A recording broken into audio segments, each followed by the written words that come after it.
Hello everybody, welcome back to Uncertain Release, and today it's not going to be a camera review, I'm just going to talk about a camera but not a review. I'm going to talk about the Canon 5D Classic, which I picked up a few months ago.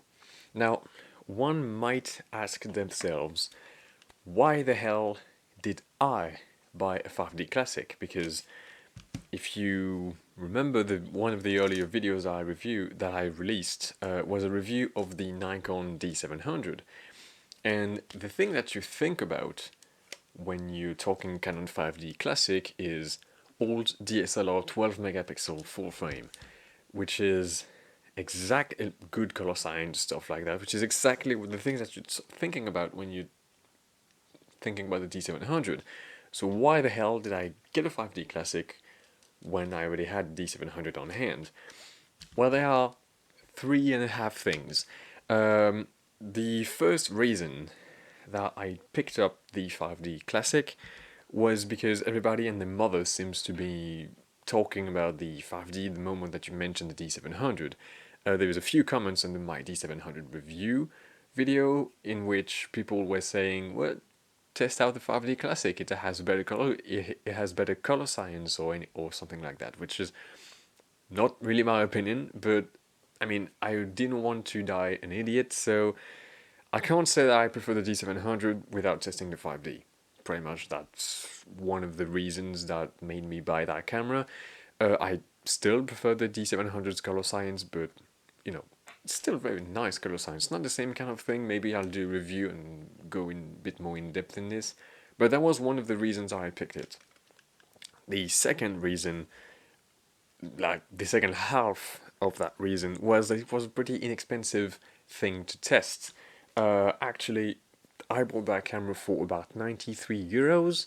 It was very filthy. The port door was missing. I had to replace that. The manual focus, like the mirror, was not correctly aligned and stuff like that. There was a few things that needed to be fixed with that camera, but I ended up fixing them, and it only cost me about $100 total.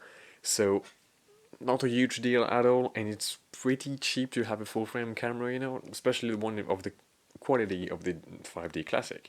So two things are rather practical, the wanting to test something, and well, I can do it for fairly cheap.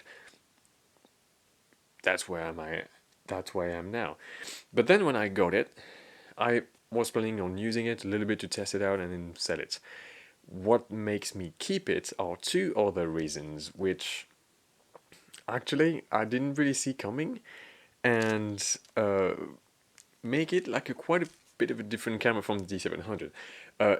Nowadays, the D700 is my go-to camera when I want a DSLR and I want to use it with like autofocus lenses, like this 50mm, for example. I will use the D700 for that because it has really good autofocus and it has really good image quality as well. That's the main thing about the D700 is the image rendition, image colors and stuff like that. And that's a pretty nice thing to have, but when I want to use manual lenses on there, I face a few problems. The first thing is that I do not have that good of eyes. First of all, I wear glasses, and focusing manual focus lenses with the viewfinder in the D700 is not always the easiest experience for me. And on top of that, I don't have the ability to use a split prism. I used in the past my dad's film camera, which is Nikon FE, which has a split prism focus screen, which is very nice to use, very easy to use, and like to find focus with this is like super easy, and it's much harder to find focus in a viewfinder screen that doesn't has a split that doesn't have a split prism. So that's one thing which makes me mostly use autofocus lenses with a D700, and my manual focus experience has mostly been with Fujifilm cameras, like mirrorless cameras, or with my Nikon Z6, which is filming me right now.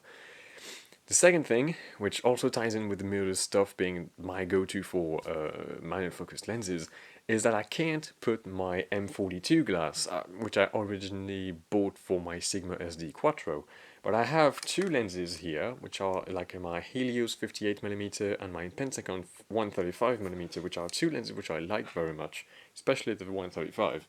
which I can't really use on my D700 because the flange distance of the f-mount is too long, and I can't really adapt. I can mount the lenses physically on the camera, but I will not be able to focus to infinity, which is a bit of a bummer, because most of the things I do are mostly at infinity, and I could do some close-up shots and stuff like that, but that's not really what I want to do. So I was a bit of shit out of luck. I was using mostly Nikon lenses. I mostly have Nikon lenses, but there was like still lenses in my catalog which I could not use, and that was a bit annoying, to say the least. That and the lack of split prism screen. So, when I started to use the 5D Classic, I made a little bit of research about it. And first of all, the EF mount is really nice because there is a lot of cheap glass for it.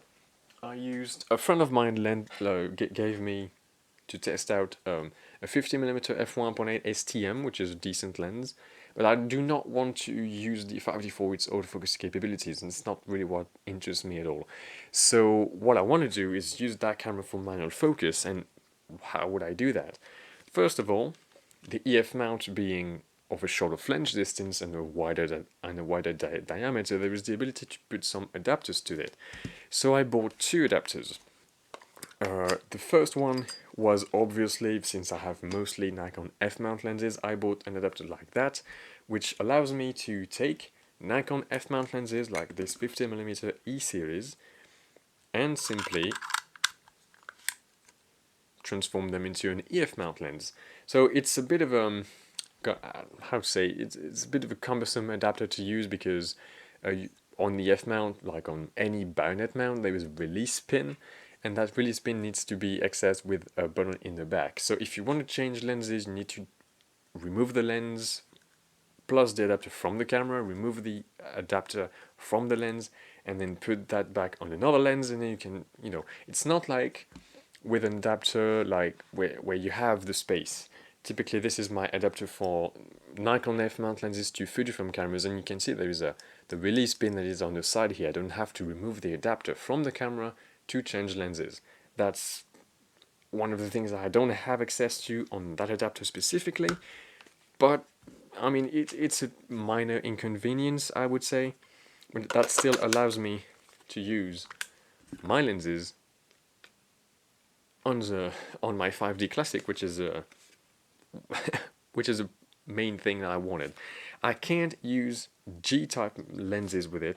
So if you don't know, G-type lenses when it comes to Nikon F lenses are lenses like this 50mm, which don't have an aperture ring. So you need to have another ring which will push that little tab which will open and close the lens.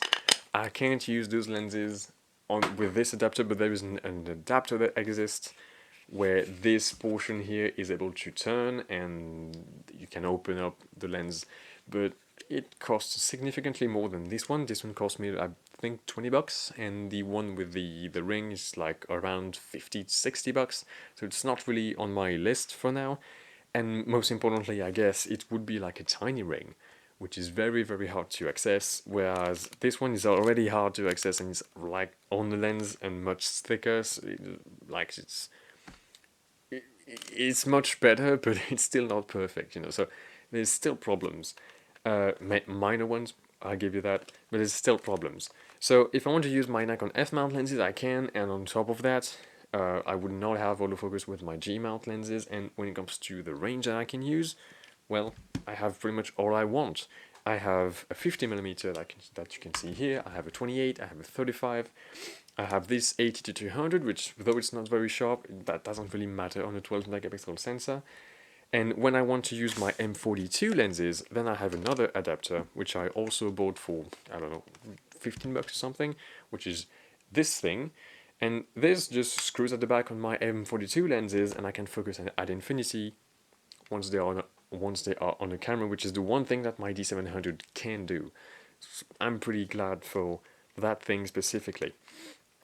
Now, that's just the second reason why I took that camera and I'm keeping that camera, is that I can use all of my lenses on it. But what about the lack of good viewfinder screen? Well, you may have noticed that I mentioned that I have access to a Nikon FE.